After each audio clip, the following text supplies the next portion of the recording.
This is the i3. It's a full Android smartwatch running Android 5.1 with 16 gigabytes of storage and a 1.54-inch extra large screen, color, and under direct sunlight, still readable, even though it more or less switches to black and white. You can see it indoors or outdoors, making this one of the top Android watches available now. When you scroll down, you have the standard Android 5.1 layout of information.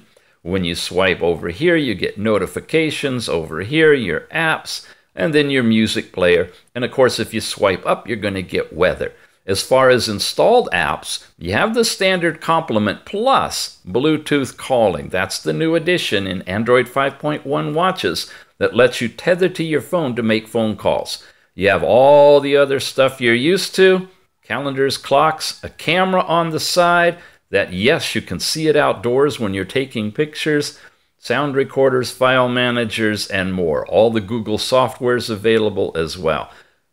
Really nice watch. Again, it's the i3 with the outdoor viewable screen. Check it out.